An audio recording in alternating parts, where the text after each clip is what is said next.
விதை. இதை பார்க்கும்போது எனக்கு மனசில் தோணின சில காரியங்கள் உங்களுக்காக.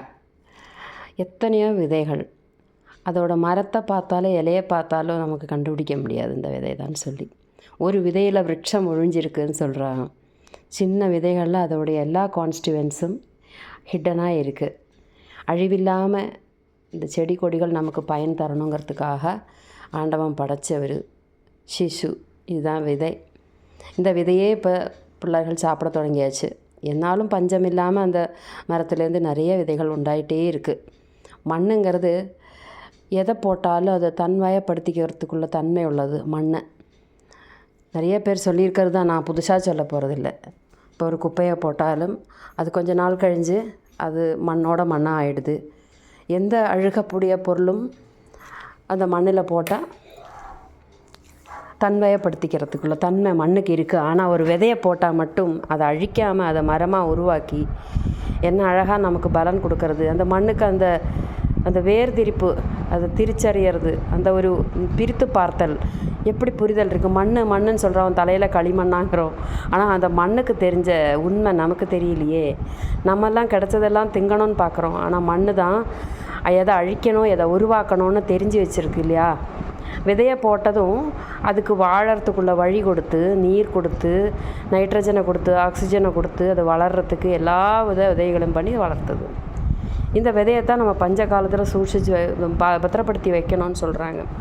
ஏன்னா ஒரு இனி உயிரினங்கள் வாழற வரைக்கும் நம்ம அவளெல்லாம் தின்னு தீர்க்கக்கூடாதுன்றதுக்காக. இது எதுக்காக சொல்கிறேன்னா, ஒரு விவசாயி கடவுள் பிரார்த்தனை பண்ணிகிட்டு இருக்கும்போது அவருக்கு வரமாயிட்டு ஒரு விதையை கொடுக்குறார். ஏன்னா விவசாயி தான் பின்தள்ளப்பட்டவன் இல்லையா. அவருக்கு அவங்க செய்கிற வேலைக்கு உழைப்புக்கு தகுந்த மாதிரி ஊதியம் ஒரு நாளும் நம்ம கொடுத்ததே கிடையாது. நம்ம நன்றி கட்டவங்க. நமக்கு நல்லது செய்கிறவங்களுக்கு திருப்பி நம்ம தீமை தான் செய்துகிட்ருக்கோம். ஏன் கோல்டுக்கு இவ்வளோ விலை கொடுக்குறோம். விவசாயி உழைக்கிறதுக்கு நம்ம ஏதாவது பிரதிபலன் செய்கிறோமா? இல்லை. எத்தனையோ தடவை சொன்னாலும் திருப்பி நம்ம மனசில் வச்சுக்க வேண்டியது. விதைகள்ங்கிறது அவனால் சூழ்ச்சிக்கப்படுறது. அதனால தான் ஒரு கடவுள் விவசாயிக்கிட்ட விதையை கொடுத்து, இதை நீ பத்திரமா வச்சுக்கோ, பஞ்ச காலத்தில் இதை உபயோகப்படுத்திக்கோன்னு சொல்லியிருக்கார். அந்த விதையை ஒரு பிரத்யேகதை உண்டு.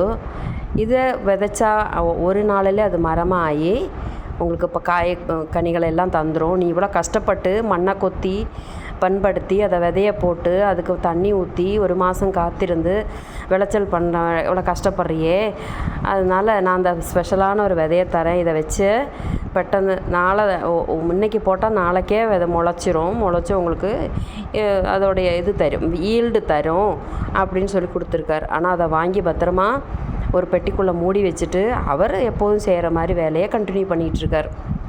அப்போ அவரோட புள்ள கேட்குறாரு, ஏன்பா நீ இந்த காலத்தில் இப்படி இருக்கியே புத்தி இல்லாமல், நாங்கள்லாம் ஷார்ட்கட்டில் எல்லா வேலையும் செய்யணும்னு நினைக்கிறோம், உனக்கு ஷார்ட்கட்டில் ஒரு பட்டன் கிடச்சிட்டு அதை யூஸ் பண்ணாமல் வச்சுருக்கியப்பா அப்படின்னு சொல்லி கேட்கும்போது அவர் சொல்கிறாரு, கடவுள் எனக்கு வச்ச அது பரீட்சை, இது உடனே தானே முளைக்கும் அப்படின்னு சொன்னால் அதுக்கு ஆயுசும் கம்மியாக தானே இருக்கும்.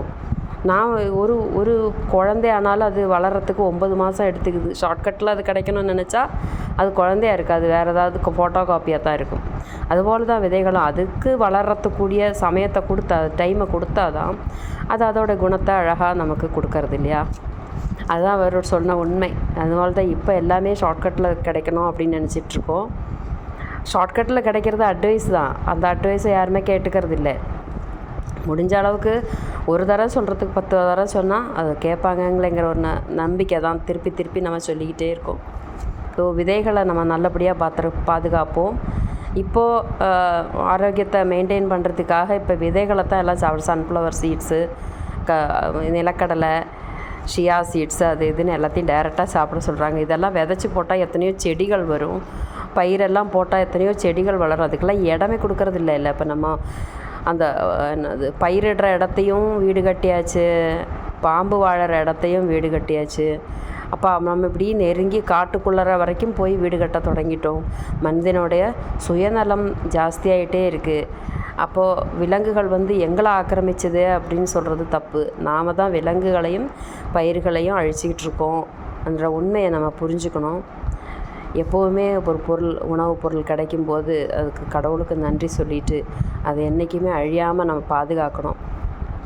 அதுதான் நான் சொல்ல விரும்புகிறது. இந்த விதையை பார்த்தோன்னே என் மனசுக்குள்ள தோன்றின ஒரு காரியம் ஷேர் பண்ணியிருக்கேன். இஷ்டப்பட்டதுன்னா லைக் பண்ணுங்க.